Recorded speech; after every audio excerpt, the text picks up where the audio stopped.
Hello students, welcome to BSSCI. প্রত্যেককে BSSCI search two রিসার্চে স্বাগত জানাই। প্রথমে জানিয়ে রাখি, সার্চ টু রিসার্চ এই নামটা সংস্কৃতের ছাত্রছাত্রীদের কাছে এখন এক পরিচিত নাম।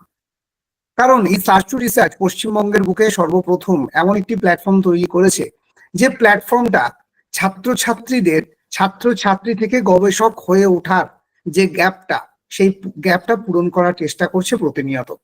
তবে সেই গ্যাপ পূরণে আমাদের সেতু বন্ধ হিসাবে প্রতিনিয়ত আমাদের সঙ্গে হাত বাড়িয়ে দিচ্ছেন বিভিন্ন বিশ্ববিদ্যালয়ের বিভিন্ন মানুষজন, বিভিন্ন অধ্যাপক অধ্যাপিকাগণ। তাদের সকলের সহায়তায় আমরা একটু হলেও চেষ্টা করছি প্রতিদিন প্রতিনিয়ত তোমাদের পাশে থাকতে। আমরা যারা সংস্কৃতের ছাত্রছাত্রী, তারা যখন রিসার্চ করতে যায় প্রাথমিক অবস্থায়, এই যে ছাত্রছাত্রী থেকে গবেষক হয়ে ওঠার যে একটা চেষ্টা, প্রথম আমাদের মাথায় যেগুলো হিট করে, কি রিসার্চ করব, টপিক কি হবে, কিভাবে এবং আমি কাজটা শুরু করব, আমার রিসার্চের টেকনিক ঠিক কি হবে। হ্যাঁ, আজকের বিষয়টা সেটাই, রিসার্চ টেকনিক ইন সংস্কৃত। তো আজকে আমাদের সঙ্গে আছেন আমাদের সকলের প্রিয়, সকলের পরিচিত, সারা ভারতবর্ষ যাকে এক নামে চেনে, ডক্টর সোমনাথ দাস মহাশয়। আমি তাকে বিএসএসসিআই সার্চ টু রিসার্চে স্বাগত জানাচ্ছি। আজকে এই সত্রের শুরুতেই আমরা একটু স্বাগত ভাষণের মাধ্যমে আজকে এই সত্রটা আমরা শুরু করব, এবং স্বাগত ভাষণের জন্য আমি অনুরোধ জানাবো জয়িতা কুন্ডুকে। জয়িতা এমএ সেকেন্ড ইয়ারে পড়ে, ডিপার্টমেন্ট অফ সংস্কৃত, পালি অ্যান্ড প্রাকৃত, বিশ্বভারতী শান্তিনিকেতন। জয়িতা। নমস্কার মহোদয়। নমস্কার। আজ আপনাদের সাথে থাকতে পেরে আমি খুবই আনন্দিত। Vidwan Janahita, Dr. Somnath Das ji, it is our immense pleasure and honor to welcome you to our midst today. Your esteemed presence has graced our gathering, and we are thrilled to have you to share your expertise with us. Your remarkable achievements in the realm of Sanskrit scholarship and truly inspiring. Your impressive academic credentials, extensive research experience, and numerous accolades, including the prestigious Maharshi Vadharayan Vyasa Samman, are a testament to your dedication and passion for Sanskrit studies. Your contributions to the field of Sanskrit research are vast and varied, encompassing multiple publications, research projects, and innovative multimedia resources. Your work has not only enriched our understanding of Sanskrit literature and culture, but has also made significant contributions to the preservation and promotions of India's rich cultural heritage. Today, we are eager to benefit from your expertise in research techniques in Sanskrit. Your insights and guidance will undoubtedly enrich our understanding and skills in this area. Once again, we extend a warm and hearty welcome to you, Dr. Somnath Das ji. We are honored by your presence and look forward to an enlightening and engaging session. I also welcome all participants, distinguished guests, and other persons present here. Dhanyavad. জয়িতাকে অসংখ্য ধন্যবাদ। একদম খুব সুন্দর বক্তব্যের মাধ্যমে স্যারকে welcome জানালেন। আমি সকলের জ্ঞাতার্থে আরো একবার জানিয়ে রাখি, আমরা প্রত্যেকে যারা সংস্কৃত জগতের মানুষ, সংস্কৃত নিয়ে পড়াশোনা করছি, প্রত্যেকের কাছেই এনএসইউ, ন্যাশনাল সংস্কৃত ইউনিভার্সিটি, প্রত্যেকের সুবিদিত, সুপরিচিত একেবারে সাধন ক্ষেত্র সংস্কৃত ছাত্রছাত্রীদের কাছে। তো আজকে আমরা যাকে পেয়েছি, ডক্টর সোমনাথ দাস মহাশয়, তিনি associate professor, department of research and publication, national Sanskrit university, Tirupati. তো আমি এখন স্যারকে সরাসরি বলার জন্য অনুরোধ করব। मैं अभी अनुरोध करता हूँ डॉक्टर सोमनाथ जी, सोमनाथ सर। नमो नमः। सभी को शुभ संध्या। আমি বাঙালি রে বলতে পারে না, আমি বুঝতে পারে বাট বলতে পারে না। If I will speak in Sanskrit or Hindi language, then there will be any problem? না স্যার, কোনো সমস্যা নেই, আপনি হিন্দি অথবা समस्या সংস্কৃতে नहीं যেটা ना? ইচ্ছা বলতে পারেন। मैं संस्कृत में बोलना समस्या चाहता नहीं, हूँ और बीच बीच में हिंदी का ठीक है सर। उपयोग करूंगा। और आपने मुझे विषय दिया है संस्कृत साहित्य में अनुसंधान की प्रक्रिया, अनुसंधान के सोपान और अनुसंधान, इसके बारे में मैं कुछ आपको इंफॉर्मेशन दूंगा। शरदिन्दि सामे गिराम देवी अपहृत्यतमः संततम अर्थान् अखिलान् प्रकाशयत्। यदि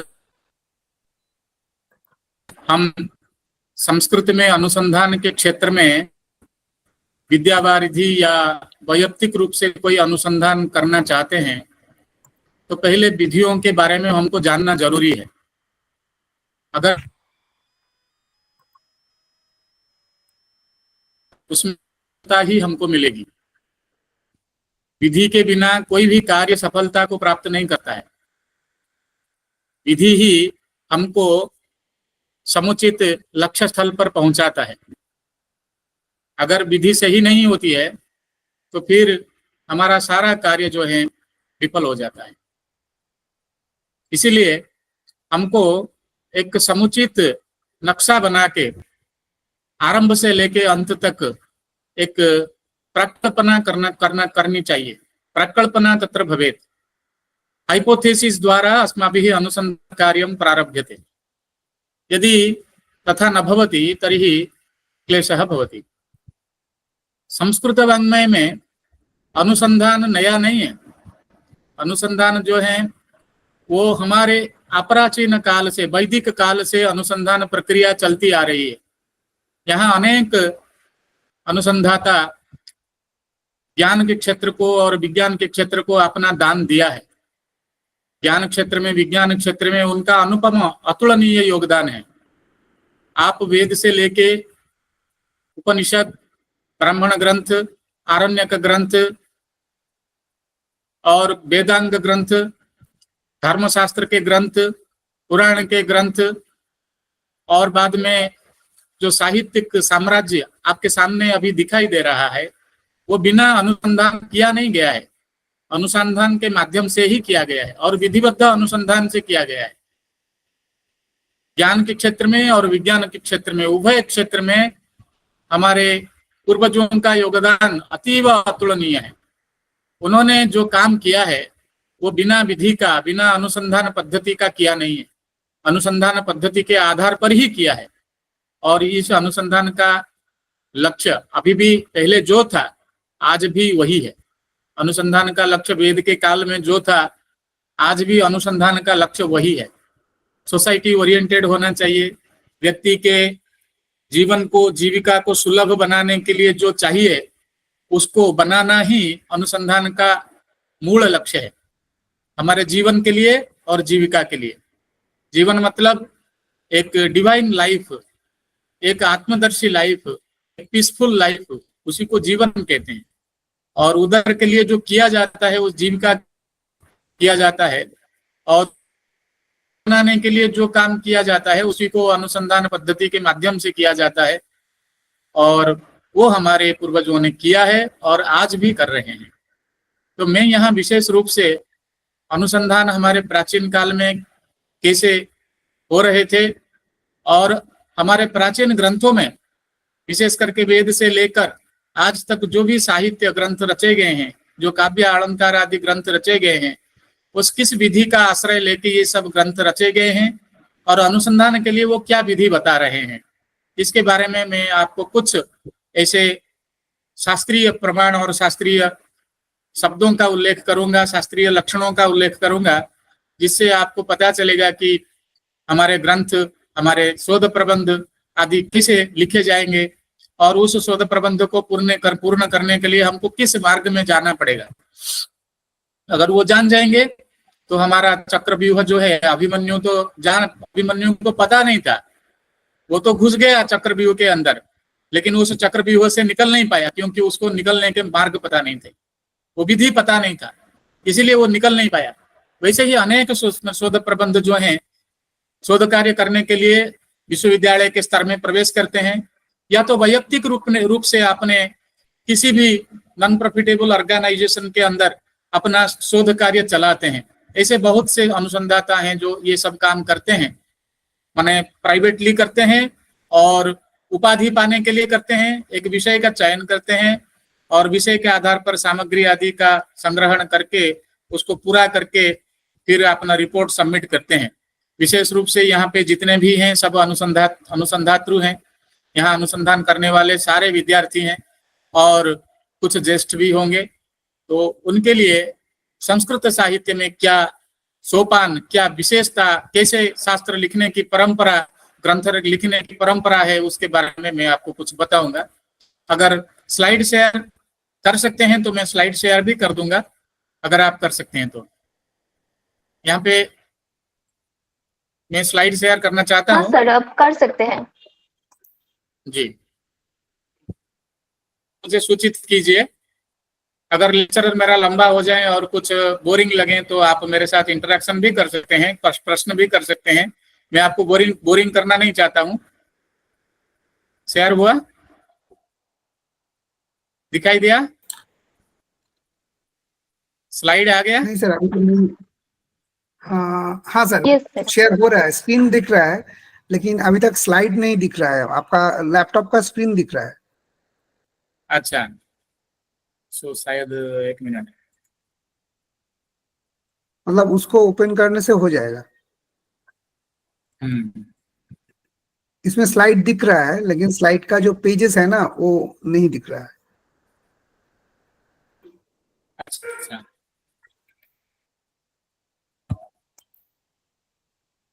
हेलो, हाँ सर,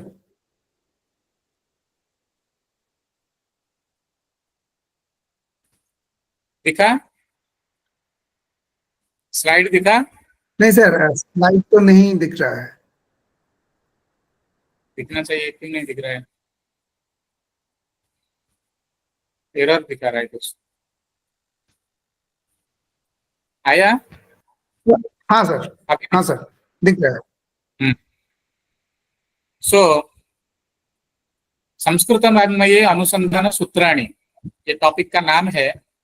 संस्कृत में पूरा टॉपिक लिखा गया है, मैं लेकिन बीच बीच में हिंदी में समझाता हूँ आपको। अनुसंधान द्वारा उच्च शिक्षा स्तरेषु छात्राणाम अध्यापकानां च शैक्षिकः व्यावसायिकः वैयक्तिक लाभः अनुभूयते। यहाँ पे 3 मेन ऑब्जेक्टिव है अनुसंधान का।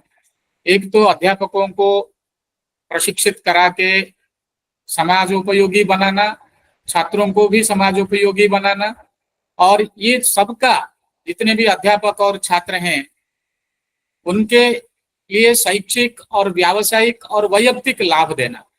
शिक्षा के क्षेत्र में लाभ देना, व्यवसाय के क्षेत्र में अर्थात कैसे वो धनोपार्जन कर सकें उसके लिए कुछ लाभ देना, और उनके व्यक्तित्व निर्माण करने के लिए कुछ बताना। अनुसंधान के माध्यम से व्यक्तित्व निर्माण करना, अनुसंधान के माध्यम से शिक्षा क्षेत्र में विकास करना, और अनुसंधान क्षेत्र के माध्यम से, अनुसंधान के माध्यम से व्यावसायिक लाभ उठाना।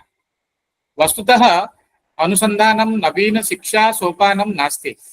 इदानीं उच्च शिक्षा स्तर में अनुसंधान को गुरुत्व दिया जा रहा है, और अनुसंधान के लिए जितना भी प्रोत्साहन करना चाहिए छात्रों को वो किया जा रहा है। कहीं पे स्कॉलरशिप दिया जा रहा है, कहीं पे JRF इत्यादि की व्यवस्था है, उसके लिए छात्रों को, उसके माध्यम से छात्रों को कुछ आर्थिक सहयोग मिलता है जिससे वो अनुसंधान को ठीक ठाक से चला सकते हैं। तो ये अभी चल रहा है जो अनुसंधान के क्षेत्र में।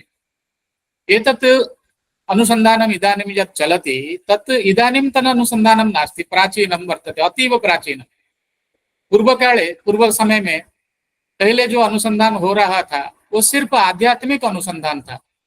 उस समय जीविका के लिए इतना उतावला नहीं थे लोग, लेकिन जीवन के लिए उतावला थे। जीवन संघर्षमय था। वो कहाँ से आए हैं, इस संसार में उनका जीवनचर्या कैसी होगी और वो कहाँ जाएंगे फिर इसके बाद। एक जंगल में ऋषियों के रूप में जो पैदा हुए थे वो सब इसके बारे में सोच रहे थे। वो एक आत्म तत्व, एक ब्रह्म तत्व के सिद्धांत के ऊपर अपना अनुसंधान कर रहे थे पहले। आत्मा वारे द्रष्टव्यः श्रोतव्यः मंतव्यः निदिध्यासितव्यः इति। यही तो अनुसंधान का मूल है। आत्मा बा अरे द्रष्टव्यः, पहले देखो, आत्मा बा अरे द्रष्टव्यः, फिर मंतव्यः, श्रोतव्यः, निदिध्यासितव्यः। उसके बारे में सुनना है, उसके बारे में जो भी विशेषता है उसको देखना है। देखना है मतलब कैसे देखना है? अगर इंद्रियों के द्वारा गोचर हो सकता है तो उसको इंद्रियों के माध्यम से देखो। अगर इंद्रियों के माध्यम से नहीं देख सकते हो तो उसको मन से देखो। अगर मन से नहीं देख पाते हो तो योग सिद्धांत के आधार पर, जैसे हम अपने को समर्पित, संपूर्ण समर्पित करके उस परमात्मा के पास उसको देख सकते हैं, ये कहा गया है। तो शास्त्र चक्षुषा अस्माभिः द्रष्टव्यः सः आत्मा। शास्त्रों के माध्यम से, शास्त्रों के वचनों के द्वारा, हमारे गुरुजनों के वचनों के द्वारा जो उपदेश दिए हैं हमारे गुरुजनों के द्वारा, उस आत्मा को हम खोजने के लिए, उस आत्मा को देखने के लिए प्रयत्न करते हैं जो इंद्रियों के गोचर नहीं है। तो वो था सह अन्वेष्टव्यः सह विजिज्ञासितव्यश्च। यहाँ से उपनिषद वचन से हमको ये पता चलता है कि अनुसंधान की प्रक्रिया उपनिषद काल में भी थी। अभिज्ञान शाकुंतलेपि तत्र तत्वान्वेषणस्य प्रसंगः उच्यते। पश्यतु, अस्माकं अनुसंधानम, जो हमारे अनुसंधान है, अभी विविध प्रकार के अनुसंधान है। जैसे तत्वानुसंधान एक होता है, सत्य अनुसंधान एक होता है, तथ्य अनुसंधान एक होता है। तत्वों का अन्वेषण करना एक प्रकार का अनुसंधान है। सत्य का अनुसंधान करना ये एक प्रकार का अनुसंधान है। कोई किसी को मर्डर कर दिया, उसके ऊपर हम तदंत करते हैं, उसके ऊपर हम अनुसंधान करते हैं कि कौन ये सब काम किया है, और सत्य तक पहुंचने के लिए हम कोशिश करते हैं, तो वो सत्य अनुसंधान होता है। वास्तव में क्या सत्य है? कभी हमारे ऋषि लोग कहते हैं ब्रह्म सत्यम जगत मिथ्या। अभी इस तरह के दर्शन शास्त्र में कहा गया है, वेदांत दर्शन में ये कहा गया है ब्रह्म सत्यम जगत मिथ्या इति। संसार को मिथ्या बताते हुए ब्रह्म को ही सत्य माना गया है। और आज भी हम सब प्रयत्न करते रहते हैं उस सत्य का अनुसंधान करने के लिए। ये चंद्र में क्या सत्यता है, ये सूर्य में क्या सत्यता है, ये नक्षत्रों में क्या सत्यता है, उसका हम अनुसंधान अभी भी कर रहे हैं। सत्य का खोज हम कर रहे हैं। और तत्व का खोज कैसे करते हैं? जिसको हम आंखों से देख नहीं सकते हैं, जिसको तर्कों के उपस्थापना से भी बता नहीं सकते हैं, तर्क के माध्यम से ही बता सकते हैं, तर्कों के माध्यम से जिसको बता सकते हैं, और उसी को हम तत्वानुसंधान कहते हैं। मैं जूम करूं?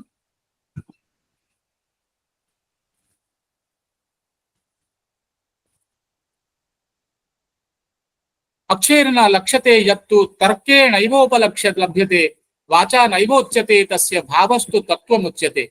जिसको हम आंखों से नहीं देख सकते हैं, जिसको तर्कों के माध्यम से ही हम प्रस्तावित कर सकते हैं, जिसको वचन के माध्यम से हम बता नहीं सकते हैं कि वो कैसा है, उसके भाव को तत्व कहते हैं। और ये तत्वानुसंधान, ब्रह्म तत्व का अनुसंधान, साहित्य सिद्धांत में रस तत्व का अनुसंधान, आयुर्वेद शास्त्र में रस तत्व का अनुसंधान, आयुर्वेद शास्त्रों में औषध तत्व का आविष्कार, ये सारे जो वनस्पति विज्ञान, वनस्पति में जो तत्व छुपे हुए हैं, जो शास्त्रों में जो तत्व छुपे हुए हैं, पदार्थ विज्ञान में जो पदार्थ के तत्व छुपे हुए हैं, उस तत्व को समझने के लिए जो अनुसंधान किया जाता है उसको तत्व अनुसंधान कहते हैं। सत्यानुसंधान के बारे में मैंने बताया। और तथ्य अनुसंधान भी है एक, जिसको तथ्य के आधार पर प्रमाणित किया जाता है। एविडेंस लेकर हम उस विषय वस्तु की उपस्थापना करते हैं। जो ऐतिहासिक अनुसंधान में किए जाते हैं, वो ऐतिहासिक अनुसंधान भी यहाँ पे हम उल्लेख कर सकते, ऐतिहासिक अनुसंधान का भी उल्लेख हम कर सकते हैं। उस समय प्राचीन काल में तत्व का अनुसंधान किया जाता था, सत्य का अनुसंधान किया जाता था, तथ्य का अनुसंधान किया जाता था। आत्मा का अनुसंधान किया जाता था। इसीलिए तो ये श्रुति में कहा गया है सह अन्वेष्टव्यः सह विजिज्ञासितव्यः इति। और अभिज्ञान शाकुंतल में तत्वान्वेषात् मधुकर हतास्त्वं खड़ुकुति कृतिः इति कालिदास ने कहा है दुष्यंत के मुख से। जब एक भ्रमर शकुंतला के चारों तरफ वो घूम रहा है, वो जाके उसके अधर के रस का पान कर रहा है, तब ये दुष्यंत गुहा के अंदर माने वृक्ष के अंतराल में रहकर कहता है वयम तत्वान्वेषात्, हम सब यहाँ पे वयम अपने को ही बहुवचन का प्रयोग करके बताता है, वयम तत्वान्वेषात् मधुकर हतास्त्वं खड़ुकृतिः इति। अत्र तत्त्वलक्षणमुच्यते दीपिकायाः भूमिका भागे नरेंद्र चंद्र वेदांत तीर्थेन अक्षरे न लक्ष्यते यत्तु तर्केण एव उपलभ्यते वाचा नैव उच्यते तस्य भावस्तु तत्त्वमुच्यते। बृहदारण्यक उपनिषद में भी आत्मनः अनुसंधान प्रसंगे श्रुति वाक्यम इदम समुपस्थाप्यते, ये श्रुति वाक्य मिलता है। आत्मा बारे द्रष्टव्यः श्रोतव्यः मंतव्यः निदिध्यासितव्यः। सांख्य प्रवचन भाष्य में भी दर्शन के हेतु बताए गए हैं, दर्शन क्यों, ये दर्शन के कारण क्या हैं, तो यहाँ पे बताते हैं सर्वेपि तत्वानुसंधानस्य एव सोपानानि मन्यन्ते। दर्शन के जितने भी यहाँ पे हेतु सांख्य प्रवचन भाष्य में बताया गया है, देखो श्रोतव्यम श्रुतिवाक्येभ्यः श्रुत्वा च उपपत्तिभिः मत्वा च सततम ध्येयः एते दर्शन हेतवः। हमारा अनुसंधान का मुख्य लक्ष्य तो एक ही है, तत्व का दर्शन करना, सत्य का दर्शन करना, तथ्य का दर्शन करना और कराना, लोगों को कराना, खुद करके लोगों तक पहुंचाना और लोगों के लिए वो उपयोगी बनाना।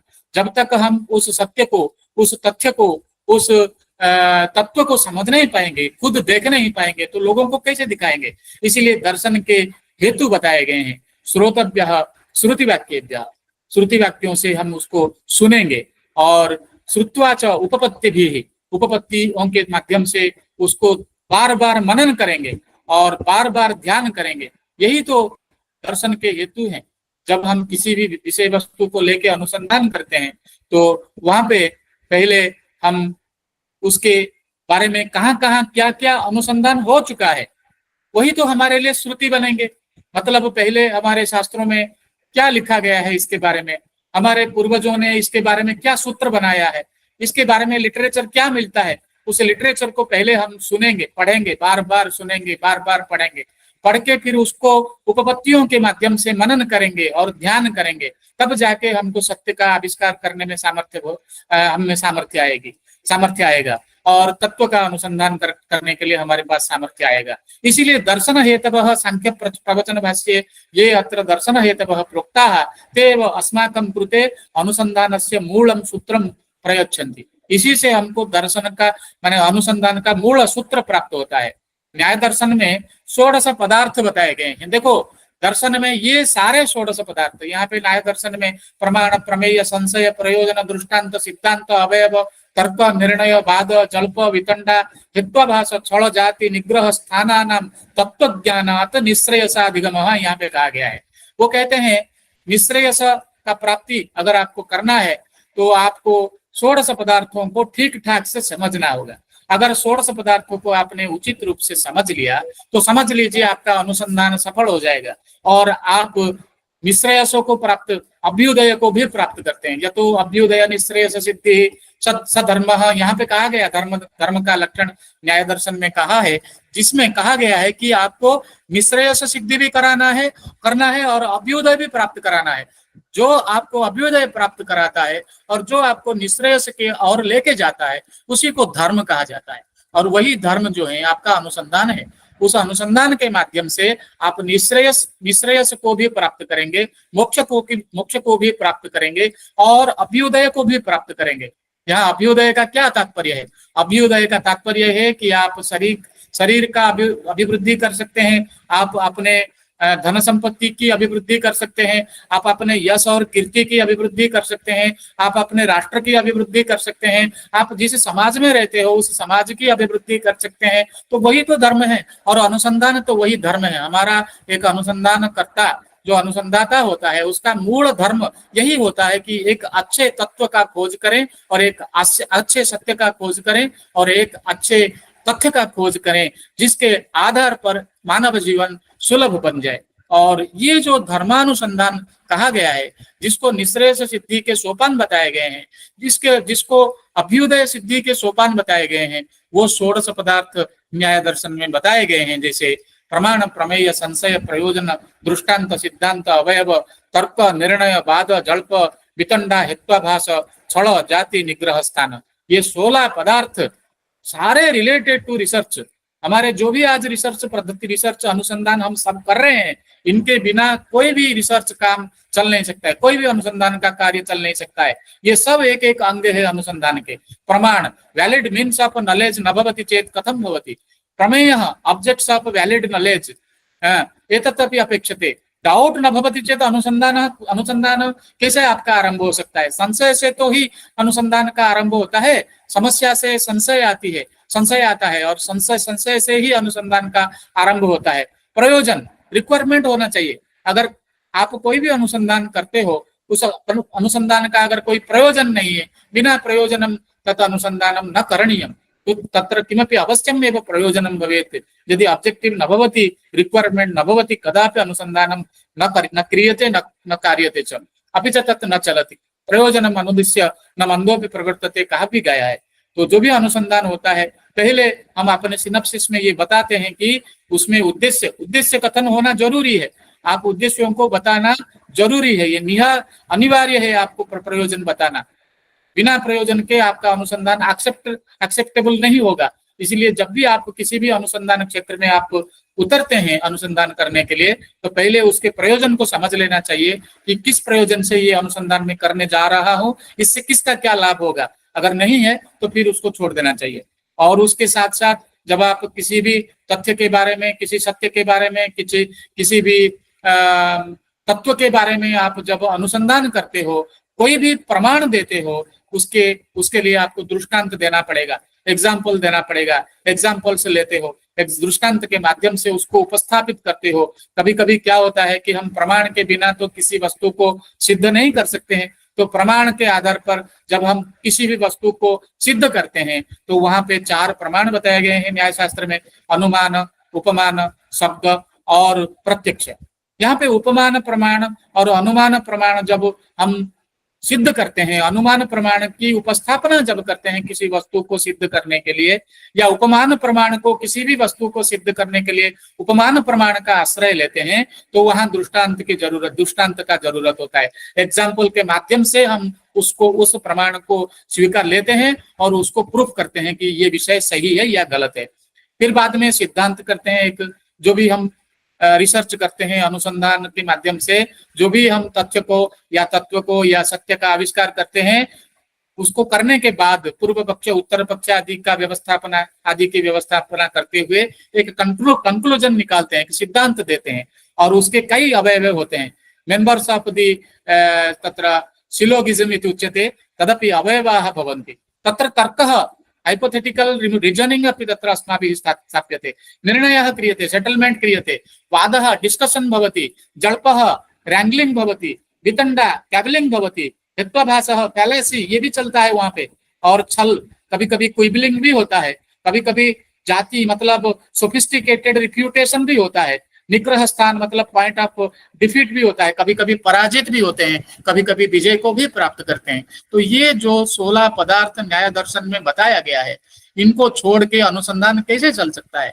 ये तो हमारे ऋषियों ने इसको पहले ही बता दिया। आप कोई भी अनुसंधान करो, आप निःश्रेयस के लिए अनुसंधान करो या अभ्युदय के लिए अनुसंधान करो, ये तो 16 पदार्थ आपको जानना जरूरी है। इन 16 पदार्थों के तत्व ज्ञान के बिना ना आपका अभ्युदय संभव है और ना निःश्रेयस सिद्धि। यहाँ पे देखिए 2 विद्या है, सा विद्या वेदितव्या इति उच्यते, परा विद्या कहते हैं। कभी नियुक्ति विद्या एक होता है, और नियुक्ति विद्या एक प्रकार की है, और विमुक्ति विद्या एक, सा विद्या या विमुक्तये, सा विद्या या नियुक्तये, ये कहा गया है। अमर कोश में मैंने ज्ञान और विज्ञान को 2 भाग में बांट के ज्ञान का डेफिनेशन अलग बताया गया है और विज्ञान का डेफिनेशन अलग बताया गया है। जब हम ज्ञान का अन्वेषण करते हैं, ज्ञान के लिए हम रिसर्च करते हैं, तो वो मार्ग अलग है।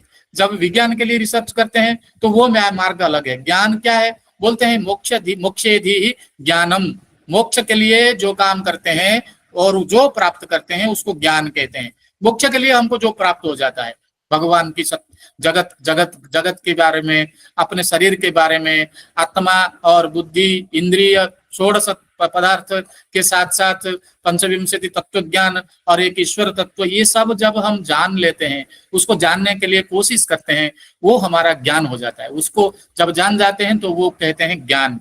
तो ये तो बोलते हैं पंचविंशति तत्व ज्ञानात मुच्यते नात्र संशयः। तो यहाँ पे जो पंचविंशति तत्वों का ज्ञान कहा गया है, ये ज्ञान, इसको कहते हैं नॉलेज। साइंस और नॉलेज, यहाँ पे दो टर्म आपको बताना चाहता हूँ। तो जो ज्ञान के लिए किया जाता है वो नॉलेज कहा जाता है, और वो क्या है, वो मोक्ष के लिए है, वो निश्रेयस विद्या है, वो मोक्ष विद्या है। और जो विज्ञान के तरफ आता है वो कहते हैं विज्ञानम अन्यत्र शिल्प शास्त्रयोः। शिल्प में और शास्त्र में जो प्रावीण्य हमको प्राप्त होता है, जो निपुणता हमको प्राप्त होती है, उसको कहते हैं विज्ञान। और शास्त्रों में जो निपुणता प्राप्त होती है, निपुणता प्राप्त होती है, उसको कहते हैं विज्ञान। मतलब अगर हम साहित्य दर्पण ग्रंथों को अच्छी तरह से पढ़ लेंगे, अगर हम व्याकरण के महाभाष्य ग्रंथ को हम अच्छी तरह से पढ़ लेंगे, अगर हम वेदांत के ग्रंथों को अच्छी तरह से पढ़ लेंगे, अगर पुराण ग्रंथों को अच्छी तरह से पढ़ लेंगे, वेदों को भी हम कंठस्थ कर लेंगे, तो ये जो शास्त्रीय ज्ञान होगा इसको विज्ञान कहेंगे, क्योंकि इससे आपकी जीविका चलेगी। मतलब ये आपको जीविका निर्वाह करने के लिए माध्यम बनेंगे, लेकिन आपको मोक्ष दे नहीं सकते हैं। मोक्ष के लिए तो योग साधन करना पड़ेगा, मोक्ष के लिए जो काम करना पड़ेगा वो सब ज्ञान कहलाएंगे, और उसको समझना और उसी के माध्यम, उसी धारा में चलना, उसको ज्ञान कहेंगे, और विज्ञान इधर कहेंगे। तो जो भी ज्ञान और विज्ञान, मोक्ष विद्या और नियुक्ति विद्या और विमुक्ति विद्या जो भी है, उसको प्राप्त करने के लिए हमारे संस्कृत वाङ्मय में कितने अच्छे ढंग से 2 प्रकार के मार्ग बताए गए हैं अनुसंधान के। आप चलो या तो ज्ञान के लिए, आप चलो या तो विज्ञान के लिए। अगर ज्ञान के लिए चलो तो साधु सन्यासी बन जाओ, आप वहां पे योग साधन करो, हिमालय जाओ, वहां पे अकेले रहो, और संग दोष विवर्जित, उसके लिए आपको अष्टांग योग साधना करो, और योग साधना करो, भगवद आराधना करो। इसमें आप चलोगे तो वो आपको मोक्ष के तरफ लेके जाएगा। अगर नियुक्ति के लिए आओगे, उदर पोषण करना है, तो आप शास्त्र पढ़ो, और शिल्प को भी अच्छी तरह से समझो। कोई भी टेक्निक जो शिल्प शास्त्र होते हैं, उसी में किसी को भी, आप इंजीनियरिंग विद्या हो, कोई भी शिल्प हो, आप मंदिर बनाना सीख जाओ, टेबल चेयर बनाना सीख जाओ, कंप्यूटर बनाना सीख जाओ, वो शिल्प के बारे में अगर आपके प्रावीण्य आ जाएंगे तो आप समझ लीजिए कि आप विज्ञान की तरफ जा रहे हैं। तो वो अनुसंधान आपको उस मार्ग में लेके जाएगा। तो जो भी है, आप मोक्ष के क्षेत्र में हो या ज्ञान के क्षेत्र में हो या विज्ञान के क्षेत्र में हो, इस क्षेत्र में अनुसंधान करने उतरोगे तो इन 16 पदार्थों को आपको जरूर समझना होगा। अगर ये 16 पदार्थ आपको समझ में नहीं आता है तो बीच बीच में इनके जरूरत हो, जब होंगे तब आप पता नहीं चलेगा कि मैं क्या लिख रहा हूँ, क्या कर रहा हूँ, मेरा अनुसंधान किस दिशा में जा रहा है। ये सब पदार्थ, 16 पदार्थ यहाँ संस्कृत वाङ्मय में सूत्र रूप में हमारे न्यायिक लोग, न्यायिक दार्शनिक दिए हैं। आगे देखिए, तंत्र गुण भी एक विषय है, एक प्रसंग है, कंसेप्ट है तंत्र गुण। तंत्र गुण का उल्लेख भी युक्ति दीपिका में किया गया है। ये भी तंत्र गुण जो हैं वो हमारे अनुसंधान के ही अंगभूत हैं। ये तंत्र गुण के आधार पर ही हम अपना अनुसंधान करते हैं और अपने ग्रंथ का लेखन करते हैं। ग्रंथ लिखनम यदा क्रियते, जो सूत्र बनाते हैं, जो थ्योरी हम क्रिएट करते हैं। अनुसंधान प्रैक्टिकल का भी होता है और थियोरिटिकली भी हम अनुसंधान करते हैं। प्रैक्टिकल अनुसंधान करके फिर बाद में हमको थ्योरी के रूप में उस प्रैक्टिकल के प्राप्तव्य अंश को, जो फलांश है, उसको थ्योरी के रूप में हमको लिखना पड़ता है। अगर लिखेंगे नहीं तो फिर बाकी आगे जाके हमारे वंशज जो है उसका उपयोग कैसे करेंगे। आज चरक संहिता आपके सामने है, आज सुश्रुत संहिता आपके सामने है, और भी घेरंड संहिता आपके सामने है, दर्शन के इतने ग्रंथ आपके सामने हैं, वेद के चारों वेदों के 4 वेद आपके सामने हैं। तो ये जो वेद और ग्रंथ लिखे गए हैं उसको कैसे लिखा गया, उन्होंने किस तरह से लिखा, मतलब कोई अनुसंधान किया और उसका एक व्यावहारिक ज्ञान उनको प्राप्त हुआ, और जो व्यावहारिक ज्ञान उनको प्राप्त हुआ उसको उन्होंने सूत्र बनाया और एक वाक्य बनाया, एक श्लोक बनाया, एक कारिका बनाया, और कारिका के माध्यम से उसको लिखा। क्योंकि वो जो लिखित रूप में आज हमको मिल रहा है उसका उपयोग करके हम विज्ञान में अग्रगति कर रहे हैं। आज जो भी डेवलपमेंट आप साइंस के क्षेत्र में देख रहे हो, जो भी डेवलपमेंट आप आध्यात्मिक फिलोसॉफिकल कंसेप्ट के बारे में जो भी डेवलपमेंट आप देख रहे हो, वो सब हमारे ग्रंथों के आधार पर भी हो रहा है, बिना ग्रंथ के आधार पर कुछ नहीं हो रहा है। तो यहाँ पे युक्ति दीपिका में भी यहाँ पे तंत्र गुणों के बारे में उल्लेख किया गया है, जो अनुसंधान के ही गुण हैं। ये सारे गुण अनुसंधान के हैं। All these qualities are related to research only. जैसे सूत्र प्रमाण अवयवोपपत्तिर अन्यूनता संशय निर्णयोक्ति उद्देश्य निर्देश अनुक्रमश्च संज्ञोपदेशा बिह तंत्र संपत। यहाँ पे तंत्र गुण बताए गए हैं। कितने तंत्र गुण हैं? यहाँ पे 8 तंत्र गुण बताए गए हैं। सूत्र, पहले सूत्र एक तंत्र गुण है। प्रथम गुण भवति सूत्रमिति, जो शोध प्रबंध प्रस्तुतिकरणार्थम एव एके तंत्र गुणाः अपेक्षन्ते। जब आप एक शोध प्रबंध लिख रहे हो तब जाके ये आपको जरूरत होंगे। आप इसको ध्यान में रख के अपना शोध प्रबंध लिखना, नहीं तो फिर शोध प्रबंध खराब हो जाएगा। आप कहीं पे भी कुछ भी लिख दोगे शोध प्रबंध लाके तो सब शोध प्रबंध गड़बड़ हो जाएगा। आप 400-500 पेज का लिखोगे, वेस्ट हो जाएगा, कोई पढ़ेगा नहीं, कोई समझेगा नहीं, कुछ भी नहीं होगा। तो इसके लिए आपको ये विषय को ध्यान, इन 8 विषयों को ध्यान में रखते हुए अपना शोध प्रबंध लिखना है। जैसे सूत्र, प्रथम गुणः लक्षणोपेत सूत्रोपपत्ति इति, माने उपपत्ति यहाँ पे लगा लेंगे, सूत्रोपपत्ति ऐसे बताया गया। प्रमाणोपपत्ति, अवयवोपपत्ति, अन्योनता, संशय, निर्णयोक्ति, उद्देश्यम, निर्देशम, अनुक्रमः, संज्ञा, उपदेशः इति, ये सारे गुण हैं तंत्र गुण। ये क्या कहते हैं? जैसे अल्पाक्षरम असंदिग्धम सारवत विश्वतो मुखम अस्तोभनम अनवत्यम च सूत्रम सूत्रविदो विदुः। आपको जो प्रबंध लिखना है उसमें ऐसे नहीं लिखना है कि विस्तृत रूप से लिखना है, आप उसको सूत्रवत लिखिए, लेकिन सूत्र ऐसा होना है कि एक विश्व को वो दिखाएगा, एक विश्व के बिंदु से सिंधु तक जाने का एक मार्ग उन्मोचित होगा। अल्पाक्षरम, वो सूत्र कैसे होता है? अल्प अक्षर युक्त होता है। मतलब जो भी वाक्य आप विन्यास करेंगे अपने शोध प्रबंध में, ऐसे वाक्य लिखना जिसमें वो लघु वाक्य हो। बड़ा बड़ा वाक्य लिखोगे कोई समझ में, कोई उसको समझ नहीं पाएगा, और क्या होगा? कंफ्यूजन। ज्यादा डिस्क्राइब करोगे तो बहुत कंफ्यूजन होगा। आप अल्प अक्षर में अपने शोध प्रबंध को सीमित करके अच्छी तरह से स्पष्ट रूप से लिखना है, इसीलिए कहते हैं अल्पाक्षरम।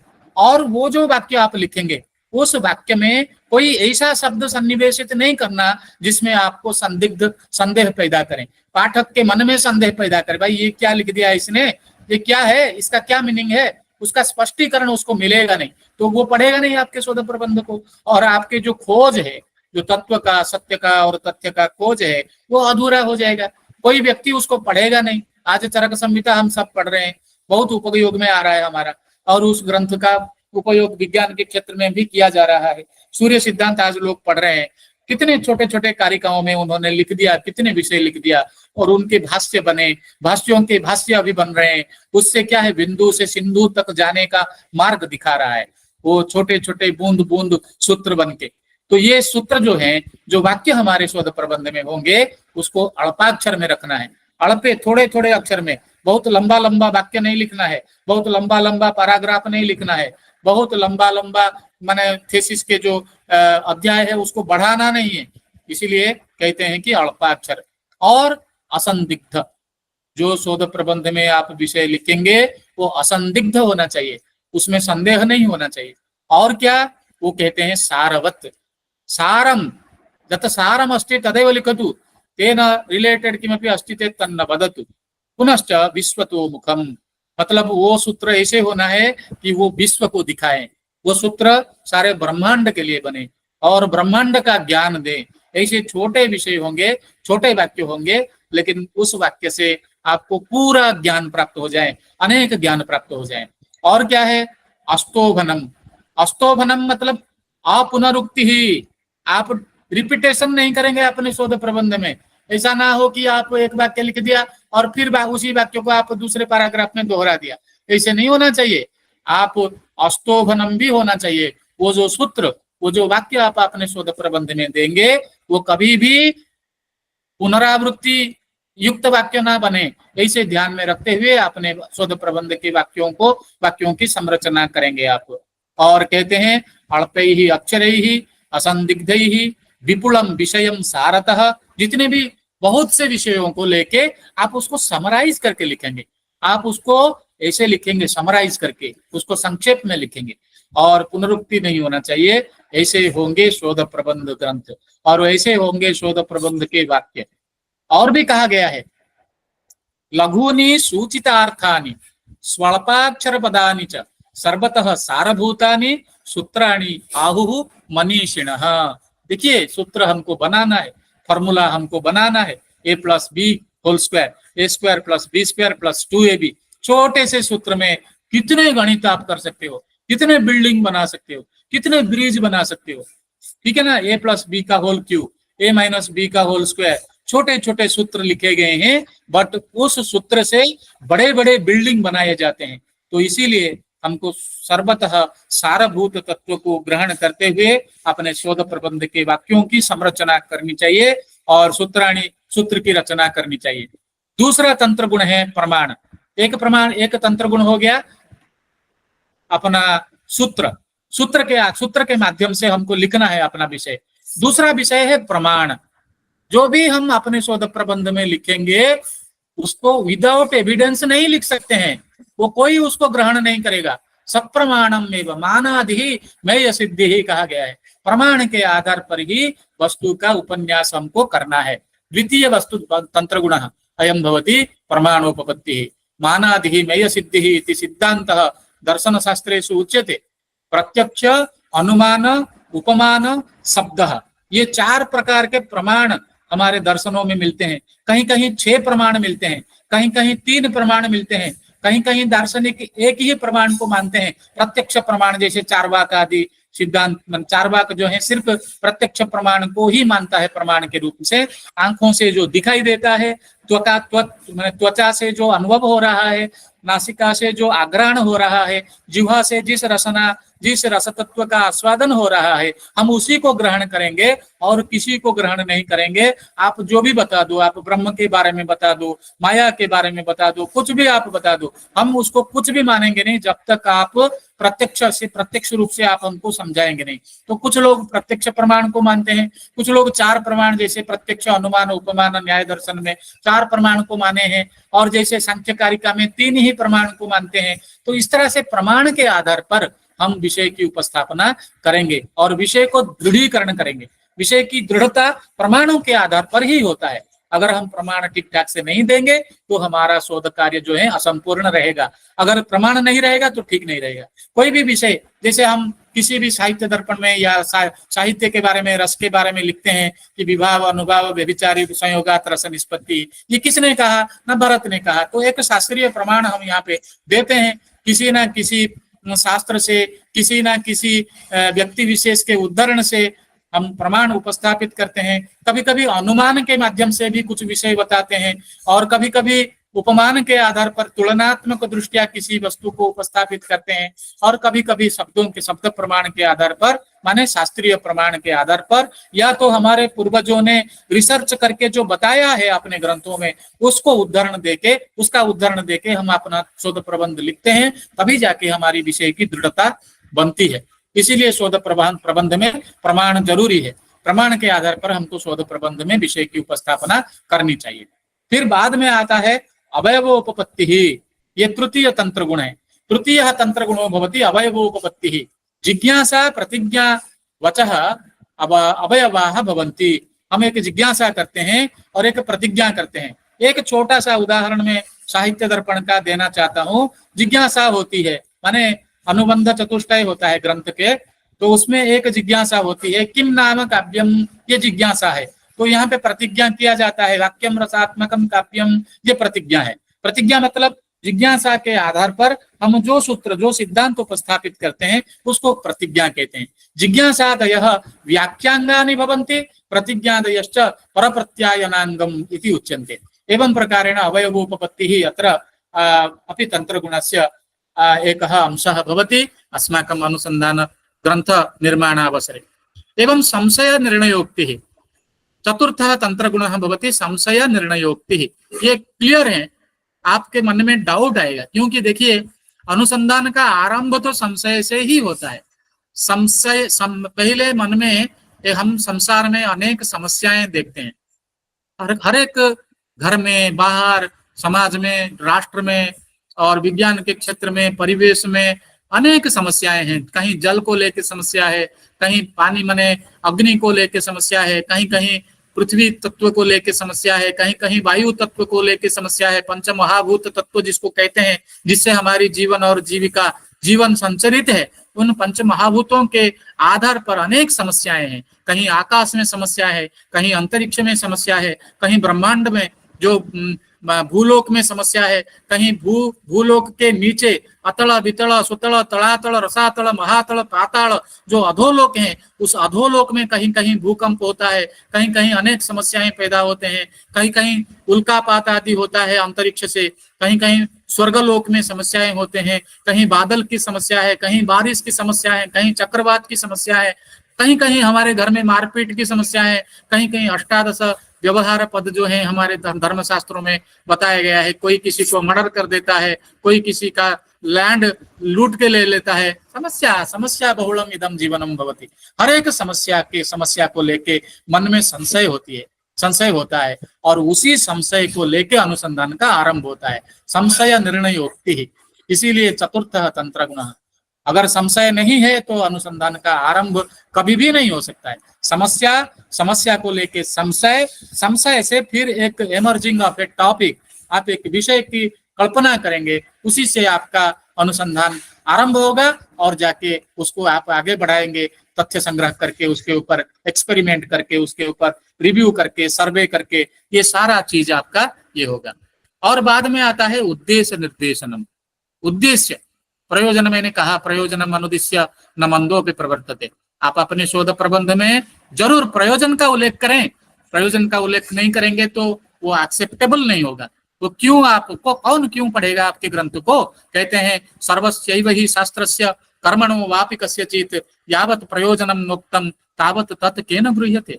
जब तक किसी भी काम का आप आरंभ करते हो, किसी को भी कुछ करने के लिए बोलते हो, जब तक आप उसको नहीं बोलेंगे कि इससे आपका ये बेनिफिट होगा, तब तक वो काम वो करेगा नहीं। आप पूजा करते हो, पूजा के आरंभ में मंगलाचरण करते हो, क्यों करते हो? निर्विघ्न परिसमाप्ति के लिए। मंगलाचरण को छोड़ के आप कोई भी काम करते हो, इससे आपको ये लाभ होगा, इससे आपको ये लाभ होगा, जब तक नहीं बताएंगे तब तक वो दूसरे लोग जो पढ़ने वाले हैं और जो आप जिस ज्ञान और विज्ञान को लेके आप अपने व्यक्तित्व का निहार करना चाहते हो इस समाज में, वो व्यक्तित्व विकसित नहीं हो पाएगा। आपके बातों को लोग एक्सेप्ट नहीं करेंगे जब तक आप उसका उद्देश्य नहीं बताएंगे। तो उद्देश्य निर्देशनम भी यहाँ पे एक तंत्र गुण है जिसका कथन होना जरूरी है शोध प्रबंध में। इसीलिए आप हमारे सारे प्राचीन शास्त्रों में देखेंगे कि उसमें 4 अनुबंध बताए गए हैं। 4 अनुबंध, एक विषय, एक संशय, एक होता है सिद्धांत माने अधिकारी, एक और है प्रयोजन। विषय, संशय, अधिकारी, प्रयोजन, ये 4 चीज होते हैं। तो यहाँ पे अधिकारी और प्रयोजन तो पता नहीं है। और बात में आता है अनुक्रम प्रतिज्ञा वचनम यद वर्तते। हम जैसे एक टॉपिक का नाम रखेंगे, उस टॉपिक के आधार पर टॉपिक के क्रमशः जो शब्द रहेंगे, एक टॉपिक में जो क्रमशः शब्द रहेंगे, उस शब्द के आधार पर आप एक सन्निवेशन करेंगे अपने शोध प्रबंध में। क्रमशः सन्निवेशनम। एक साधारण उदाहरण आपको देना चाहता हूं, क्या है वो है साहित्य दर्पण ग्रंथ।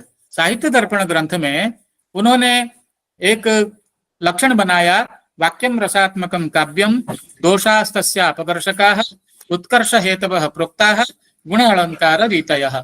उसने ये प्रतिज्ञा वचन किया, माने अपने विचार को सिद्धांत के रूप में अपना एक विचार दिया काव्य लक्षण के बारे में कि ये काव्य का लक्षण है। वाक्यम रसात्मकम काव्यम दोषाः तस्य अपकर्षकाः उत्कर्ष हेतवः प्रोक्ताः गुण अलंकार रीतयः।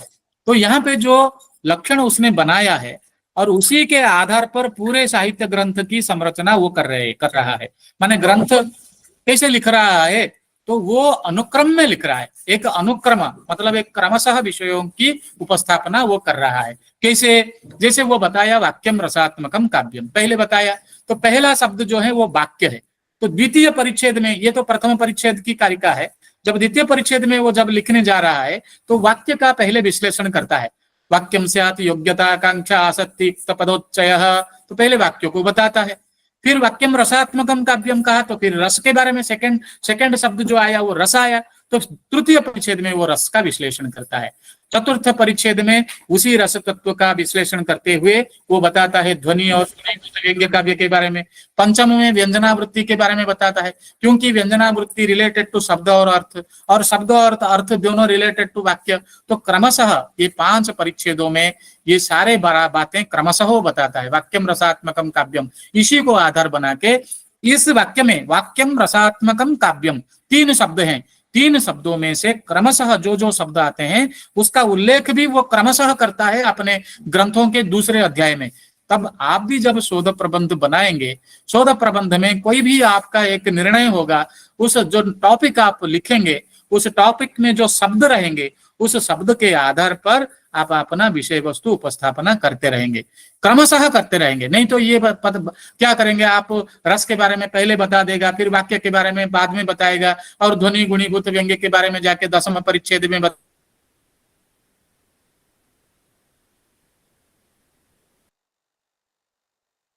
जो रीडर, जो पाठक उसको पढ़ेगा, उसको क्रमशः पढ़ते पढ़ते उसको नॉलेज होता जाएगा।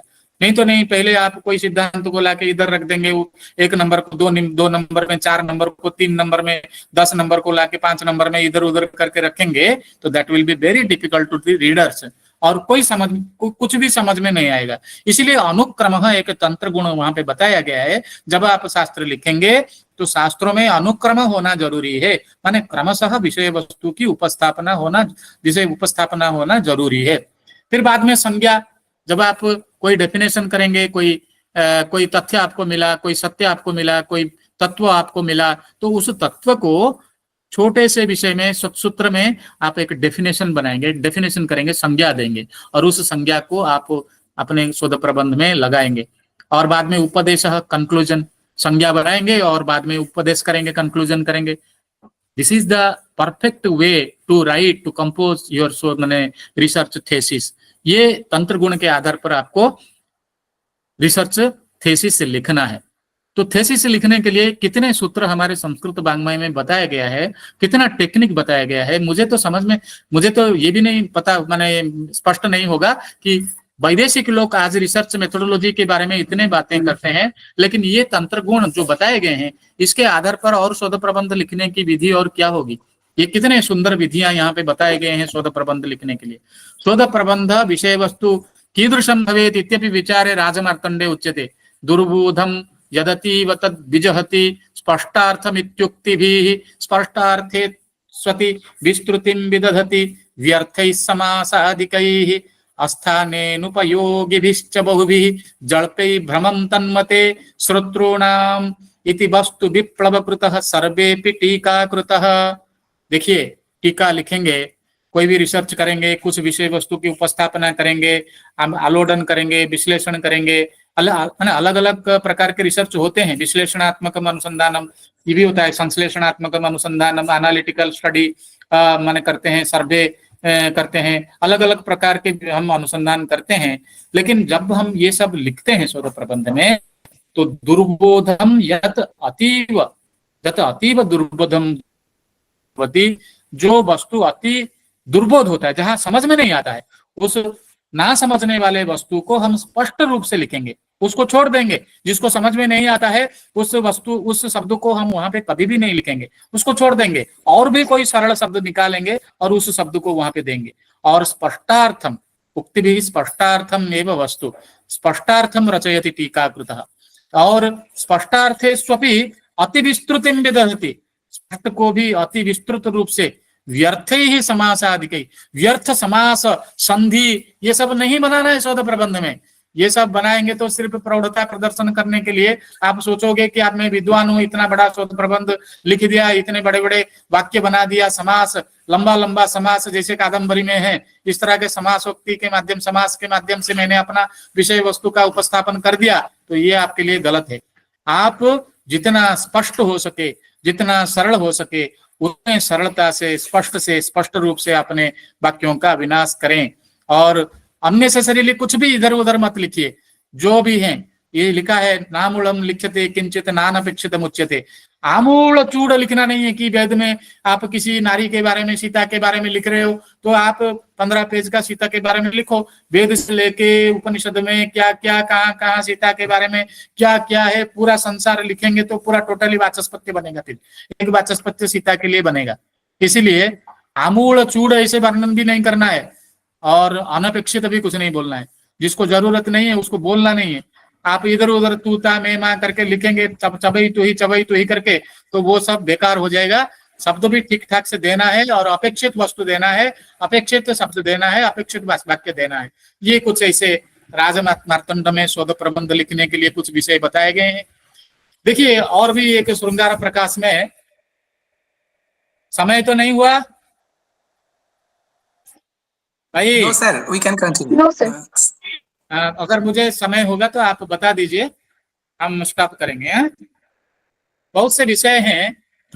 आरंभ विधि, देखिए एक आरंभ विधि, starting beginning of the research work. हम कोई भी रिसर्च करते हैं तो पहले आरंभ करते हैं और उस आरंभ को करने के लिए 5 विधियां हैं। स्टार्टिंग पॉइंट से जब हम कुछ काम करना स्टार्ट करते हैं, वहां से ये 5 विधि के बारे में हमको जानना जरूरी है। इनको ही आधार मान के हम अपना रिसर्च का कार्य आरंभ करेंगे।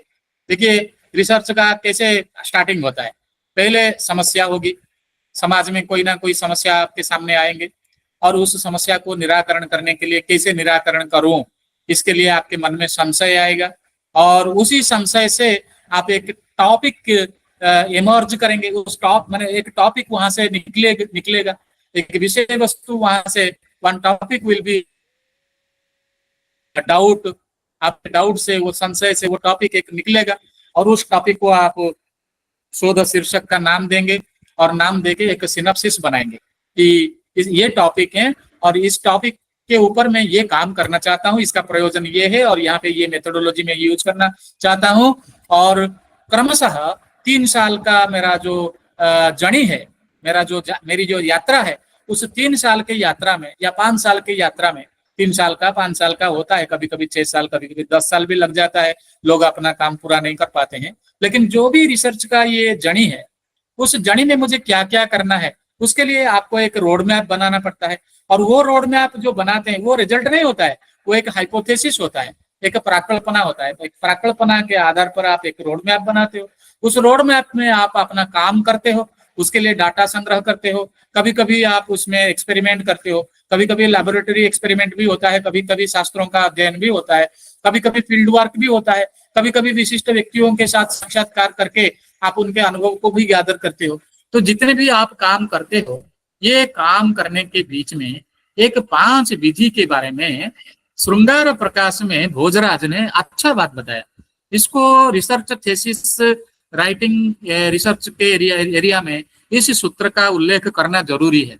जैसे प्रमाणम, ये आरंभ विधि, 5 आरंभ विधि, 5 आरंभ विधयः। जैसे एक होता है प्रमाणम, दूसरा होता है प्रमेयः, तीसरी होती है विमर्शः, 4 होता है निर्णयः और 5 होता है पांचवी विधि होती है प्रवृत्ति। ये 5वीं विधि। ये 5 विधि के आधार पर हम अपना शोध कार्य करते हैं। उसमें प्रमाण क्या है? युक्ति ही, उक्ति ही, दृष्टम, निदर्शनम, अर्थापत्ति ही इति प्रमाणम। यहाँ पे 5 प्रमाण बताया, युक्ति, दृष्ट, निदर्शन और अर्थापत्ति। इन 5 तत्वों के आधार पर, इन 5 विधियों के आधार पर, युक्ति द्वारा, उक्ति द्वारा, दृष्टम माने यत्किमपि प्रत्यक्षम भवति तद्वारा, निदर्शन दृष्टांत द्वारा, अर्थापत्ति द्वारा, अर्थापत्ति माने कभी कभी हम आक्षेप करते हैं, आक्षेप के माध्यम से अर्थापत्ति के द्वारा 5 प्रमाणों के आधार पर हम अपना शोध कार्य करेंगे। कभी कभी युक्ति की उपस्थापना करेंगे, कभी कभी युक्तियों को आप देंगे, दूसरे व्यक्तियों के युक्तियों को आप उदाहरण के रूप में देंगे, कभी कभी अपने प्रत्यक्ष प्रमाण से जो ज्ञान आपको मिला है उसको आप देंगे, कभी कभी निदर्शन देंगे, कभी कभी अर्थापत्ति को देंगे।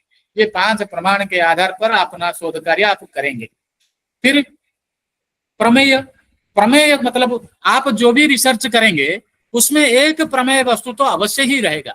आपका टारगेट एरिया तो एक जरूर रहेगा, वो टारगेट एरिया आपका प्रमेय है।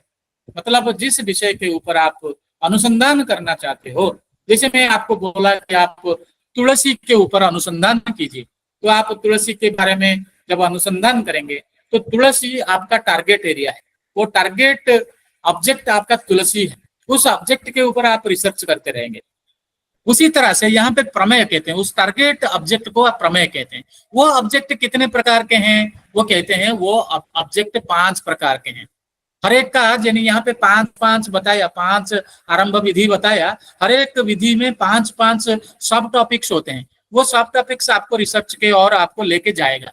जैसे युक्ति, उक्ति, दृष्ट, निदर्शन, अर्थापत्ति, ये 5 प्रकार के प्रमाण हो गए। उसी तरह से प्रमेय भी 5 प्रकार के हो गए। आपका टारगेट एरिया क्या होगा, आप जो भी रिसर्च करेंगे अगर it is related to your religion, धर्म से रिलेटेड होगा। धर्म मतलब यहाँ मैं डिस्क्राइब करना नहीं चाहता हूँ, ये एक विस्तृत अर्थ है। कभी कभी हम रिलीजन को धर्म के नाम से जानते हैं, लेकिन वस्तु के भी धर्म होते हैं, ये भी जानना है। ईश्वर के धर्म होते हैं। हर एक मोबाइल है, मोबाइल का एक धर्म होता है। एक ये चश्मा है, चश्मा का एक धर्म होता है। उसमें जो गुण निहित है वो वस्तु धर्म इति उसको कहते हैं। कभी वो सिद्ध होता है, कभी साध्य होता है। हम काव्य प्रकाश आदि ग्रंथ में पढ़े हैं, उपाधि कहते हैं उसको, वस्तु के उपाधि उसको कहते हैं धर्म। तो वो उपाधि में जो हम संकेत करते हैं वो संकेत ही धर्म होता है, वो वस्तु धर्म कहते हैं उसको। तो वो धर्म भी हमारा एक रिसर्च का एरिया होता है, एक ऑब्जेक्ट होता है जिसको लेके हम अपना अनुसंधान का कार्य करते हैं, वो एक प्रमेय है। उसी तरह से अर्थ, we are doing research for earning some money, अर्थोपगमार्थम अपि वयं कार्यं कुर्मः। अनुसंधान का लक्ष्य सिर्फ अनुसंधान का प्रमेय सिर्फ धर्म नहीं है। हमको धर्म मतलब करते रहे तो फिर पैसा नहीं मिलेगा, खाना पीना कैसे मिलेगा। तो एक ऑब्जेक्ट होता है अर्थ, प्रमेय अर्थः अपि भवति तत्र। एवं तत्र कामः अपि, अर्थः मतलब मनी तो आर्न करेंगे, अर्थ मतलब किसी शास्त्र के अर्थ को समझना भी हम यहाँ बता सकते हैं। तो कामनाओं की पूर्ति के लिए भी हम अनुसंधान करते हैं, जिसको हम कामः कहते हैं। तो वो भी एक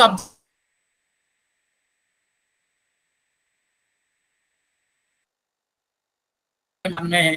उन कामनाओं के लिए जो कार्य हम करते हैं उसको भी अनुसंधान कहते हैं। वो भी एक प्रकार का रिसर्च है। तो ये भी एक प्रमेय है। तो कामना के आधार पर, धर्म के आधार पर, अर्थ के आधार पर हम जब अनुसंधान करते हैं तो धर्म, अर्थ और काम ये एक एक ऑब्जेक्ट हमारे लिए होते हैं। और एक ऑब्जेक्ट है लोकः, माने सोसाइटी। सोसाइटी भी एक ऑब्जेक्ट है। हाँ, टिके मु गोटे ऑनलाइन मीटिंग रे अछि करूछे। तो एक ऑब्जेक्ट भी मोक्ष है, लेकिन मोक्ष का उल्लेख यहाँ किया नहीं, क्योंकि मोक्ष तो मरने के बाद मिलता है, पता नहीं क्या है। लेकिन हमारे जीवन में और जीविका में, जीवित दशा में जो हमको चाहिए वो है धर्म चाहिए, अर्थ चाहिए और काम चाहिए। और एक प्रमेय होता है लोकः। देखिए, लोकः मतलब सोसाइटी। हमारा रिसर्च जो है वो सोसाइटी ओरिएंटेड होना चाहिए, लोगों के लिए होना चाहिए, व्यक्तिनिष्ठ नहीं होना चाहिए, सामूहिक होना चाहिए। एक समाज इस अनुसंधान से उपकृत हो, इस दृष्टि से हमारे अनुसंधान का स्वरूप होना चाहिए, हमारा अनुसंधान का प्रमेय होना चाहिए। हमारा प्रमेय लोक भी है, हमारे आसपास रहने वाले सारे लोक, संसार। लोक का मतलब मैं यहाँ कहना चाहता हूँ, वेदादि में 3 लोकों का उल्लेख किया गया है। जैसे भूलोक, और भूलोक के बाद फिर स्वर्लोक, स्वर्लोक के ऊपर फिर अंतरिक्ष लोक, अंतरिक्ष लोक को ब्रह्मलोक कहते हैं। इन तीन, ये सारे लोक भी एक एक रिसर्च का प्रमेय है, इसके बारे में भी अनुसंधान हो रहा है, साइंस इसके पीछे भागे हैं, साइंस इन प्रमेयों के बारे में उत्कृष्ट माने उत्सुक हैं उसको जानने के लिए, लोगों के बारे में, लोक के बारे में, और भूलोक के साथ साथ संबंधित लोक, सप्त भुवन लोक देते हैं, माने चतुर्दश भुवनों के बारे में बताते हैं, चतुर्दश भुवनानि, जैसे पूर्व स्व मह जनः तपः सत्यम, और नीचे अतल वितल सुतल तलातल रसातल पाताल महातल पाताल, ये 7 लोक, मध्य लोक पृथ्वी लोक, उसके ऊपर भुवर लोक, उसके ऊपर स्वर लोक, उसके ऊपर महर लोक, जनलोक, तपोलोक, सत्यलोक, कितने लोक हैं। लोक का मतलब ये सारे आते हैं, माने टोटली ये सारे आ जाते हैं, हमारे पास पास रहने वाले, हमसे दूर, हमारे साथ संबंधित सारे लोग, ये भी अनुसंधान का एक प्रमेय है। और इसके साथ साथ लोक यात्रा माने जीवन यात्रा कथम भवेत्, जीवन यात्रायाः स्वरूपं कथम भवेत्, एतस्मिन् विषयेऽपि चिन्त्यते अनुसन्धाने, अनुसन्धानस्य एतानि पंच प्रमेय वस्तूनि भवन्ति, प्रमेयः अपि तत्र ज्ञातव्यः आरम्भे। एवं कर्मणाम् आरम्भोपायः, पुरुषद्रव्य संपत्, देशकाल विभागः, विनिप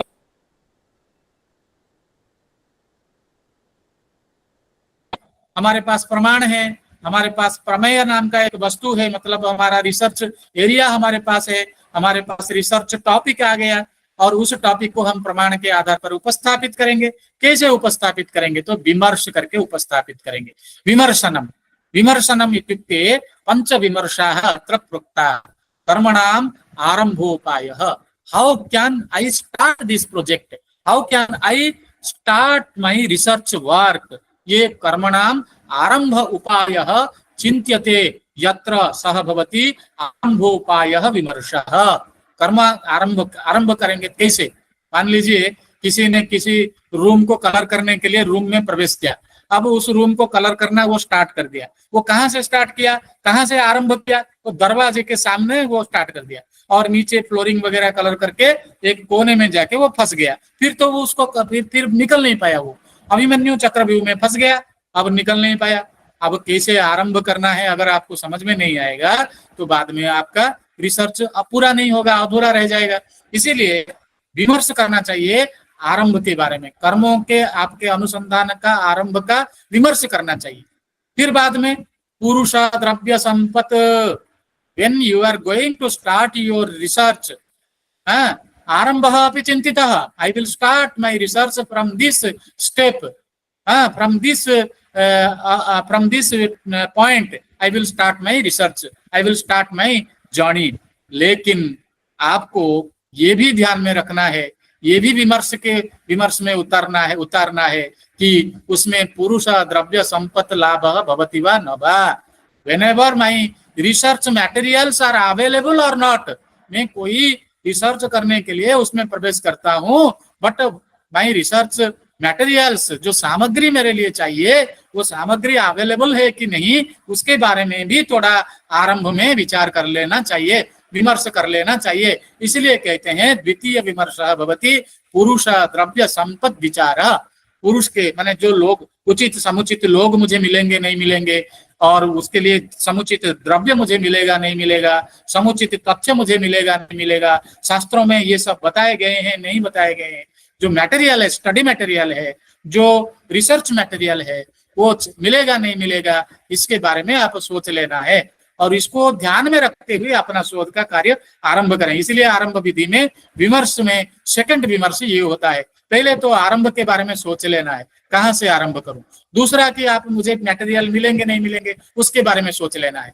और फिर क्या तीसरा है, देश काल विभाग, वो एरिया, वो समय, टाइम, वो सब सोच लेना है भाई, नहीं तो नहीं कर पाएंगे आप।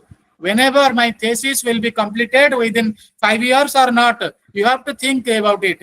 नहीं तो फिर आप अपना काम कंप्लीट नहीं कर पाएंगे, बहुत बड़ा काम ले लेंगे, बहुत बड़ा काम लेके करेंगे, समय का कोई ज्ञान नहीं रहेगा, और वो सब क्या होगा, बर्बाद हो जाएगा। 3 साल क्या होगा, 5 साल भी नहीं कर पाओगे, 5 साल क्या 10 साल भी नहीं कर पाओगे, और आपका काम कंप्लीट नहीं हो पाएगा, क्योंकि आपने समय का ज्ञान नहीं दिया, बहुत बड़ा विस्तृत विषय ले लिया। इसलिए समय को ध्यान में रखते हुए आप अपना शोध प्रबंध चयन करेंगे, शोध विषय चयन करेंगे, और क्या है, देश का भी चयन करना है। मैं कहाँ जाके रिसर्च करूं? अगर आपको ब्रह्म के बारे में रिसर्च करना है तो जाके आप वेश्यालय में ब्रह्म का दर्शन नहीं कर पाएंगे, या तो कहीं और दूसरे जगह में जहां लुट तराज चोरों के डाकुओं के बीच में रह के ब्रह्म संधान नहीं कर पाएंगे। आप ऋषियों के आश्रम में जाना पड़ेगा, आपको वो आश्रम आपको ढूंढना पड़ेगा, वो देश आपको ढूंढना पड़ेगा जिस देश में आप रहकर आप अपना रिसर्च का वर्क कंप्लीट कर पाएंगे। और वो समय का ध्यान भी आपको रखना पड़ेगा। आप सोचेंगे कि मैं तिरुपति में जाके अपना रिसर्च कर लूंगा, मुझे यहाँ पे इतना स्कॉलरशिप मिलता है, यहाँ 15,000 20,000 रुपए 40,000 रुपए JRF का मिल जाता है, तो मैं यहाँ पे आके अपना रिसर्च कर दूंगा, तो आप यहाँ पे आ जाएंगे, यहाँ पे इजीली आपको सीट मिल जाएगा। लेकिन after 2 months 2-3 months your physically you will be damaged because you will not able to adjust with this climate। आप उस देश के बारे में भी समझो, उस विश्वविद्यालय के परिवेश के बारे में भी समझो, यहाँ पे जो संबर रसम मिलता है वो आपको सूट करेगा नहीं करेगा, आपका फिजिकल स्ट्रेंथ कितना है, वो उस देश में जाऊंगा तो यहाँ पे मैं यहाँ पे समशीतोष्ण प्रदेश में रहता हूँ, वहाँ पे हॉट एरिया में जाऊंगा तो मुझे क्या असुविधाएं होंगे, मैं इस क्लाइमेट को एडजस्ट कर पाऊंगा नहीं कर पाऊंगा, ये सब सोच कर आपको प्रवेश करना है। इसीलिए कहते हैं देश काल विभाग तत्र विमर्शनीय। फिर कहते हैं विनिपात प्रतिकार, जो भी आप विनिपात करेंगे उसके प्रतिकार के उपाय भी होना चाहिए। और कार्य सिद्धि कैसे करना है वो भी आपको समझना होगा। डिटेल्स में और भी विस्तृत रूप से बताऊंगा एग्जाम्पल के साथ, तो बहुत समय लगेगा, लेकिन आपको ये सब समझ लेना चाहिए जब आप रिसर्च करेंगे। रिसर्च में आरंभ विधियों के बारे में जानना जरूरी है। प्रमाणों को समझो, क्या प्रमेय है उसको समझो, और क्या क्या विमर्श करना है उसको समझो। और क्या कहते हैं, यहाँ पे कहते हैं निर्णय। आप क्या निर्णय करेंगे? यहाँ पे आपको तो निर्णय लेना है। आपके पास समस्या है, समस्या को लेके आपके पास संशय भी आया, संशय को लेके आपने प्रमाणों के आधार पर एक प्रमेय की सिद्धि करने के लिए विमर्श किया, कैसे करेंगे उसके आधार पर विमर्श भी कर लिया। अब विमर्श जब करेंगे तो एक विमर्श के आधार पर आप एक निर्णय लेंगे कि नहीं? क्या निर्णय आप लेंगे? वो निर्णय कैसे हो सकता है? वो निर्णय भी 5 प्रकार के होते हैं। अनुपलब्धस्य ज्ञानम, जो नहीं प्राप्त होता है उसको प्राप्त कराना। अभी आप यूजीसी के वेबसाइट में जाइए और वहां हायर एजुकेशन के रिसर्च के उद्देश्य को आप एक बार पढ़ो, उसमें क्या लिखा है, अनुसंधान का क्या लक्ष्य होना चाहिए। तो उन्होंने कहा ये जो 5 यहाँ पे बताया गया है ना, यही बातें, ये 5 ही बातें वहां पे बताया गया है कि अनुपलब्धस्य ज्ञानम, जो मिलता नहीं है, जो ज्ञान हमको प्राप्त नहीं हो पा रहा है उसको हमको प्राप्त करना है, उसका निर्णय हमको करना है। जो अनुपलब्ध ज्ञान है उस ज्ञान का निर्णय हमको करना है। और क्या करना है? उपलब्धस्य निश्चय बड़ाधानम, अगर वो मिल गया तो उसको पूरा निश्चय करना है कि यही सही है, ये बताना है। जो ज्ञान का हमको अनुसंधान करना है, ज्ञान प्राप्त हो गया, वो ज्ञान सही है या नहीं है, ये भी हमको निर्णय लेना है। इसी निर्णय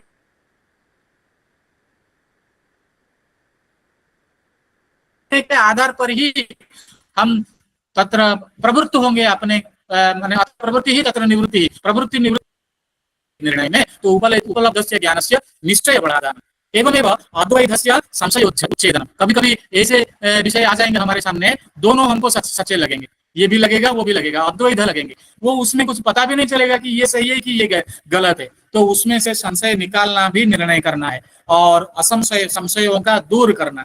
अद्वैत वस्तु जहां पे आते हैं, मतलब 2 ऐसे वस्तु हमारे सामने आ जाते हैं कि हम वहां पे निर्णय नहीं ले पाते हैं, तो वहां पे संशय का उच्छेदन करके निर्णय लेना भी एक प्रकार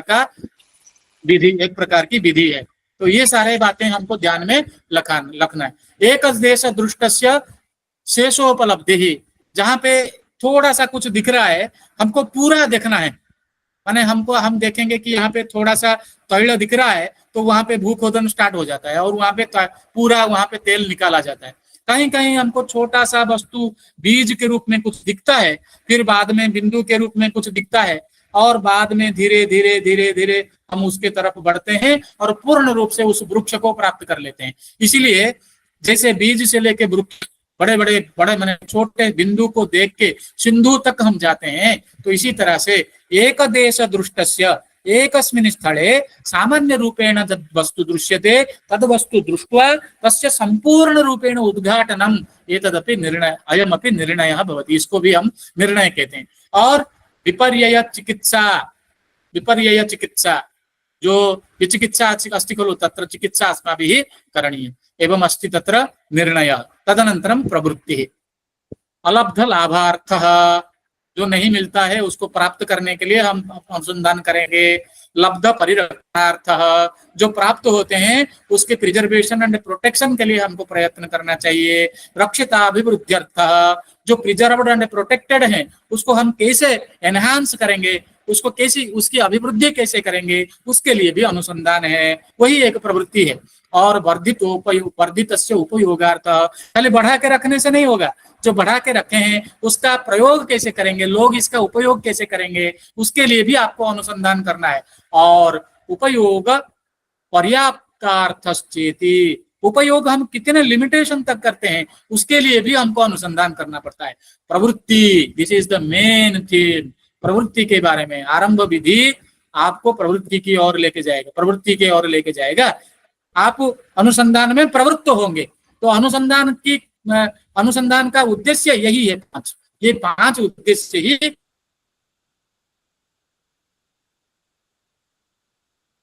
इसका है। जैसे अलब्ध लाभार्थ, अलब्ध मतलब नहीं मिलता है, हमको मिलना चाहिए, इसके लिए हम अनुसंधान करेंगे। और लब्ध परिरक्षार्थ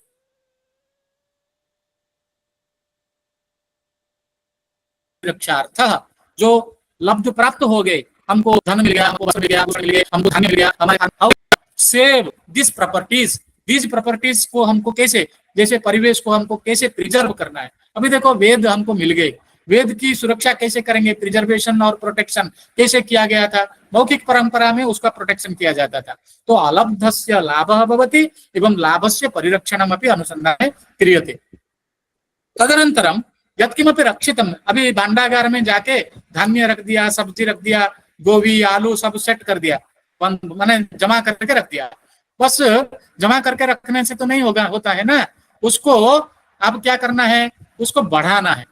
5 रुपए हो गया, 5 रुपए से 10 रुपए बनाना है, 10 रुपए से 20 रुपए बनाना है, 20 रुपए से 30 रुपए। आप बैंक में जाके पैसा जमा करते हैं, आप जो आप प्रोटेक्शन करते हो, जो भी प्रिजर्वेशन आप करते हो, जो भी सेव करते हो, उस सेविंग माने ऑब्जेक्ट को बढ़ाने के लिए कोशिश करते हो। अनुसंधान में भी वही होता है, एक विषय के बारे में जो ऑलरेडी प्रिजर्व्ड है, उस प्रिजर्व्ड विषय को हम कैसे बढ़ा सकते हैं, वायु संपदा को कैसे बढ़ा सकते हैं, जल संपदा को कैसे बढ़ा सकते हैं, ये सब हम कैसे कर सकते हैं उसके बारे में रिसर्च करते हैं। उसी तरह से रक्षितस्य अभिवृद्धिः और वर्धितस्य उपयोगः, जो बढ़ा हुआ है सामान उसको कैसे लोगों के तक पहुंचाया जाए, लोग कैसे उसका उपयोग कर सकें, इसके लिए व्हीकल इत्यादि, ट्रांसपोर्टेशन इत्यादि की व्यवस्था अनुसंधान के माध्यम से ही हुआ है। उसकी व्यवस्था तो बिना अनुसंधान का नहीं हुआ है ना। उपयोग और उपयोग पर्याप्त अर्थ, ये एक भी प्रवृत्ति है। आप इतना नहीं है कि आप धान्य माने भात बना लिया, खाते रहे और पर्याप्तता को समझा नहीं।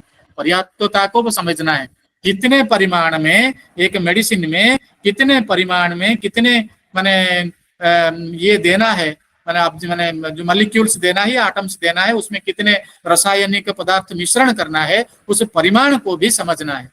माने पर्याप्तता विषये अस्माकं ज्ञानं भवेत्, तदर्थमपि अनुसंधानं क्रियते। एवं प्रमाणेन प्रमेयम् उपलभ्य विमृश्य अवधार्य उपेक्षा पूर्वकारिणः अभीष्ट कर्माणि प्रारभन्ते, यही होता है आरंभ विधि। आगे यस सर। हाँ, तो जैसे यहाँ पे मैंने और भी प्रबंधाधिकरण है, पंच अधिकरण है और चरकोक्त तंत्र गुण भी हैं आपके अनुसंधान के लिए। यहाँ पे 36 तंत्र गुणों के, तंत्र युक्तियों के बारे में बताया गया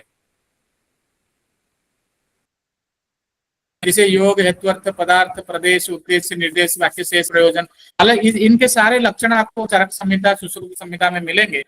और चरकोक्त तंत्र गुण इनको कहते हैं और तंत्र युक्ति कहते हैं। यहाँ पे देखिए कहा गया कि देखिए यथाम्बुज वनस्यार्कः प्रदीपो वेश्मनो यथा प्रबोधन प्रकाशार्थाः तथा तंत्रस्य युक्तयः एकस्मिन्नपि यस्येह शास्त्रे लब्धास्पदा मतिः स शास्त्रेण मंदोप्यासु युक्तिज्ञत्वात् प्रबुध्यते। कहते हैं जैसे पद्म वन में पद्मों के विकास के लिए सूर्य कारण बनता है, माने सूर्य के प्रकाश से पद्म विकसित होते हैं। जैसे एक अंधकार प्रकोष्ठ में प्रदीप के आधार पर प्रकोष्ठ का अंधकार दूर होता है, वैसे ही तंत्र गुण के आधार पर, तंत्र गुणों के, तंत्र युक्ति के आधार पर हम अनुसंधान क्षेत्र में जितने भी अंधकार हैं उसको दूर कर सकते हैं, हमारे अज्ञान अंधकार को दूर कर सकते हैं। वो कहते हैं कि जो 36 तंत्र गुण यहाँ पे बताए गए हैं उसमें से अगर एक तंत्र गुण ठीक से समझ लेता है अनुसंधाता, तो उसके लिए कोई कार्य दुर्लभ नहीं होगा, वो अपने कार्य को अच्छी तरह से कर सकता है। कहता है कि वो अगर शास्त्र को भी नहीं समझता है लेकिन तंत्र युक्तियों को समझता है तो वो अपने कार्य में सफलता को प्राप्त कर लेगा। बोलते हैं कि अधीयानोपि शास्त्राणि, जो शास्त्र बहुत पढ़ा हुआ है, वो वेद पढ़ा है, उपनिषद पढ़ा है, वेदांग पढ़ा है, सब कुछ पढ़ा है, but don't know the methodology, but don't know the तंत्र युक्ति। सो वो क्या होगा, तत्र युक्त्या विना विशक नाधिगच्छति शास्त्रार्थान अर्थान भाग्य क्षये यथा। जब हमारा भाग्य क्षय हो जाता है तो हम सारे अर्थों को खो देते हैं, हमारा सारा धन संपत्ति डूब जाता है। तो वैसे ही जो शास्त्र जानते हुए भी अगर तंत्र युक्तियों को नहीं समझता है, विशेष करके एक विषक के लिए बताया गया है, एक चिकित्सक के लिए बताया गया है, एक रिसर्चर भी वैसे ही होता है, वो अगर नहीं समझता है तो वो जितना भी शास्त्र पढ़ लें, जितना भी ज्ञान उपार्जित कर लें, अगर वो तंत्र गुणों को नहीं समझता है, तंत्र युक्तियों को नहीं समझता है, विधियों को नहीं समझता है, तो वो सफल नहीं हो पाएगा अपने कार्य में। वो जैसे भाग्य क्षय के कारण धन संपत्ति को हम खो देते हैं, उसी तरह से हमारा सारा शास्त्र भी उसी तरह से डूब जाएगा अगर हम विधियों के आधार पर विषयों की उपस्थापना नहीं करेंगे। ये बताया गया है। और भी ऐसे बहुत से विषय हैं, इतर सूत्र भी हैं, तंत्र युक्ति, आरंभ विधि, संगति, संशय, अनुबंध चतुष्टय, ऐसे बहुत से विषय हैं। भगवत गीता में भी ऐसे अनेक सूत्र हैं जो अनुसंधान के विषय में बताते हैं, अनुसंधान शब्द का विश्लेषण करते हैं, अनुसंधातृ के बारे में बताते हैं। चतुर्विधा भजन्ते माम जनाः सुकृतिनो अर्जुन आर्ति जिज्ञासु अर्थार्थी ज्ञानी च भरतर्षभ। ये 4 लोग, अनुसंधाता का ये 4 गुण होना चाहिए। वो आर्ति होना चाहिए, वो जिज्ञासु होना चाहिए, वो अर्थार्थी होना चाहिए, वो ज्ञानी होना चाहिए। और कहते हैं तद्विद्धि प्रणिपातेन परिप्रश्नेन सेवया उपदेक्षन्ति ते ज्ञानम ज्ञानिनः तत्त्वदर्शिनः। और कैसे आपको प्रणिपात करके कोई भी किसी भी माने विषय विशेषज्ञ से अगर आप कुछ तथ्य एकत्रित करने के लिए जाएंगे तो उसको सम्मान नहीं देंगे, उसको प्रणिपात नहीं करेंगे, तो वो आपको कुछ बताएगा नहीं। क्योंकि अनुभवी संपन्न जो व्यक्तित्व हैं वही आपके अनुसंधान में आपको हेल्प कर सकते हैं। आप उनके पास जाएंगे, कुछ पूछेंगे, अगर उनको रेस्पेक्ट नहीं देंगे तो वो कैसे देंगे। और जो पूछेंगे, परिप्रश्न और सेवा, ये 3 चीज। तत्र सुवर्ण पुष्पां पृथिवीं चिन्वन्ति पुरास्त्रय सुरश्च कृतविद्यश्च यश्च ज्ञानगहनः योगिनाम अप्यगम्यः इति उच्यते। आप किसी भी गाइड के पास जाके काम करेंगे, उसको रेस्पेक्ट नहीं देंगे रहेंगे तो आपका उनकी सेवा नहीं करेंगे। उच्यते शुश्रूषा नाम सेवा इति उच्यते। गुरु जो बोलते हैं उनको सुनना होगा। श्रोतुम इच्छा शुश्रूषा कहते हैं। ये अनुसंधाता के कुछ गुण भी शास्त्रों में बताए गए हैं। मिलेगा नहीं आपको। श्रद्धावान लभते ज्ञानम तत्परः संयतेन्द्रियः ज्ञानम लब्ध्वा पराशांतिम अचिर। 4 स्टेप्स ऑफ द रिसर्च, ये 4 बेसिक स्टेप्स कहते हैं उसको। आप पहले पढ़ना है, एक विषय ले लिया, उसको पढ़ो ठीक ठाक से, उसके बारे में कहा गया है उसको पढ़ो, माने स्टडी ऑफ रिलेटेड लिटरेचर कहते हैं उसको। फिर पढ़ के उसको समझो, ये सेकंड स्टेप है। पढ़ के उसको समझना है, अच्छी तरह से उसको पढ़ो और समझो, विमर्श आदि करके उसको समझो, और बाद में उसका प्रैक्टिकल इम्प्लीमेंटेशन करो, उसको आचरण आचरण सोपान कहते हैं।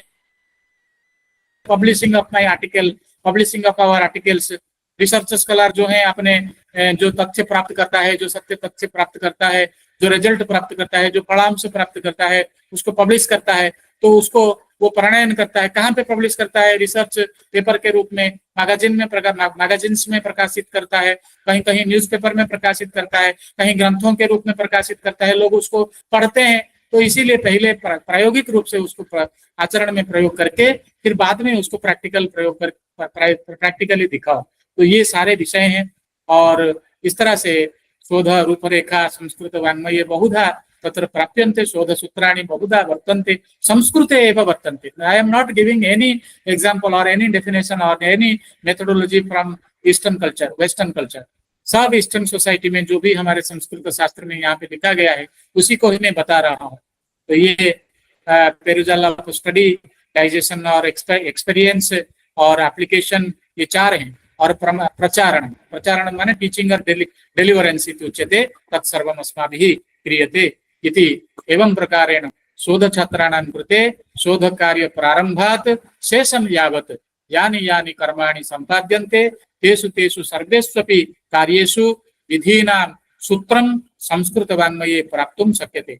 विषय चयनं, विषय सीमांकनं, विषय नाम निर्धारणं, संक्षिप्तिका निर्माणं, प्रिपरेशन ऑफ द सिनॉप्सिस, सामग्री संकलनम, कलेक्शन ऑफ मटेरियल्स, सामग्री विश्लेषणम, एनालाइजेशन ऑफ द मटेरियल्स, शोध विषय प्रस्तावः माने तत्र प्रस्तावः इति डेलिवरेंस ऑफ द सब्जेक्ट, लिखित विषयस्य मूल्यांकनं, तत्र पुनः अस्माभिः तस्य मूल्यांकनं क्रियते, सिद्धांत निर्माणः, एते सर्वेपि अंशाः कथं करणीयाः, कथं संपादनीयः, कैसे हमको करना है, इसका मार्गनिर्देश हमको संस्कृत वाङ्मय से ही मिलता है, हमारे शास्त्र प्रपंच में ही मिलता है।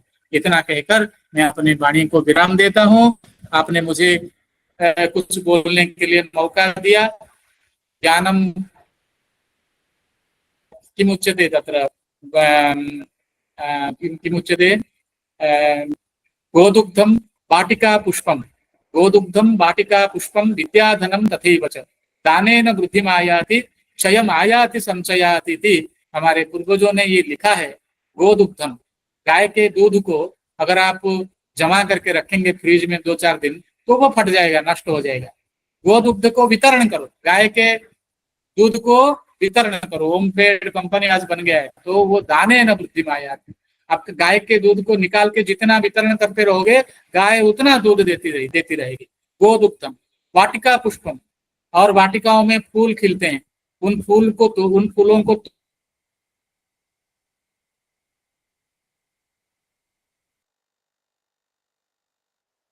वेदिका सजाते हैं, और ऐसे हमने फूलों को लाके हम वितरण करते हैं। अगर वो वैसे ही फूल वो पेड़ में रहा और मुरझा जाके उसी में गिर जाएगा तो फिर दोबारा फूल नहीं होगा। कहते हैं वाटिका पुष्प पे, वाटिका में जितने भी वृक्ष होते हैं उसको आप जितना वितरण करेंगे उतना वो उसमें फूल आएगा, इसीलिए वाटिका पुष्प भी वहां कहते हैं। और वैसे ही विद्या धन ऐसा एक धन है, अगर आप उसको जितना वितरण करेंगे उतनी ही वृद्धि आपकी विद्या की वृद्धि होगी। और मैं यही सोच के मेरे पास जो भी छोटा सा ज्ञान मेरे पास था मैंने आपको दिया, और मैं सोचता हूँ आगे मुझे इसमें भी बहुत से एक्सपीरियंस मिले और इसमें मैं और भी कुछ विषय जोड़ सकता हूँ कि कर सकता हूँ, मेरे इस प्रक्रिया को आगे बढ़ा सकता हूँ। इसके लिए भी मुझे कुछ मिल गया, ये भी मेरे लिए एक अनुसंधान है। जैसे कहते हैं कि संचयस्य अभिवृद्धि और अभिवृद्धेः वितरणम्, अभिवृद्धेः वितरणम् अपि एकम् अनुसंधानं भवति, तत् कार्यं भवद्भिः क्रियते। येषां समीपे किञ्चित् ज्ञानम् अस्ति तत् सर्वं वितरणं कर्तुं वेदिकां भवन्तः प्रयच्छन्ति। भवन्तः सर्वेपि अत्र ये कार्यकर्तारः सन्ति, तेषां कृते पुनः पुनः धन्यवादाः विज्ञाप्यन्ते। जयतु भारतम्, जयतु संस्कृत। नमस्कार सभी को, और सुबह जीवन आपका रहे और सफल अनुसंधाता आप बने। धन्यवाद। बहुत बहुत धन्यवाद सर, आपको बहुत अच्छा सत्र था और हम लोगों को बहुत कुछ सीखने को मिला आज। अभी हम बढ़ रहे हैं धन्यवाद ज्ञापन की ओर। इस सत्र में श्रद्धेय श्री अमित कुमार देव महाशय के आमंत्रण से संचालन तथा धन्यवाद ज्ञापन प्रस्ताव का कार्यभार प्राप्त करके और विद्वानों की संगति लाभ के उपरांत अपने आप को गौरवान्वित अनुभव कर रही हूँ। सभी को धन्यवाद हमारे और BSSCI सर्च टू रिसर्च के समग्र परिवार के पक्ष से। आज का सत्र सच में ही हम सबके लिए सुंदर, मनोरंजक और अनुसंधानरत छात्र छात्राओं के लिए एक नई दिशा का बुलावा है। सच में ही संस्कृत में कौन कौन से पंथाओं को अवलंबित करके शोध कार्य संपन्न करे, इस विषय का एक महत्वपूर्ण जानकारी प्राप्त हुई। मानविकी व सामाजिक विद्या के स्तर में ये एक नई दिशा दिखाने वाली संरचना है मान्यवर वक्ता महोदय के द्वारा, और उसमें भी गवेषणा स्तर के विभिन्न विषय में जो चर्चा हुई, ये सच में ही आधुनिक भारत की शिक्षा, सांस्कृतिक समृद्धि और शोध विद्या की उजाला थी। आज के सत्र में हम सब जान चुके संस्कृत में रचे गए शोध पद्धतियों के नाम और परिचय के बारे में। ये हम सबके लिए एक संपूर्ण धागे में जुड़े हुए माला की भांति हो गई, जिसमें हम सब इनमें से कोई एक या दो ग्रंथों के ऊपर समीक्षात्मक या फिर तुलनात्मक शोध कार्य कर सकते हैं। आज के इस सत्र में हम सबके साथ हम सबको मार्ग प्रदर्शन के लिए उपस्थित थे राष्ट्रीय संस्कृत विश्वविद्यालय तिरुपति के शोध तथा प्रकाशन विभाग के प्रवीण श्रद्धेय अध्यापक, विशिष्ट कवि तथा शास्त्र पारंगत श्रीमान सोमनाथ दास महाशय। मैं समग्र संस्कृति सर्च टू रिसर्च के पक्ष से उन्हें कोटि कोटि नमन, आंतरिक श्रद्धा और विनम्र कृतज्ञता ज्ञापित कर रही हूँ। आपके मार्ग प्रदर्शन से अवश्य ही यहाँ उपस्थित सभी श्रोता श्रोत्रियों की गवेषणा में एक नई रोशनी लाएगी, ये बोलना अत्युक्ति नहीं होगी। इसी के साथ आज के इस सत्र में उपस्थित श्रद्धेय गुणीजनों को मेरा प्रणाम। इन सभी को हम सबके तरफ से भावपूर्ण श्रद्धांजलि, और हमारे इस सत्र में जितने सारे छात्र छात्राएं विभिन्न प्रांत से जुड़े थे, सभी को विनम्र प्रणाम एवं शुभेच्छाएं। अभी इजाजत चाहूंगी शांति पाठ के माध्यम से सत्र समाप्ति के लिए। ओम सर्वे भवन्तु सुखिनः, सर्वे सन्तु निरामयाः, सर्वे भद्राणि पश्यन्तु, मा कश्चित् दुःखभाग् भवेत्। ओम शांति शांति शांति। नमो नमः।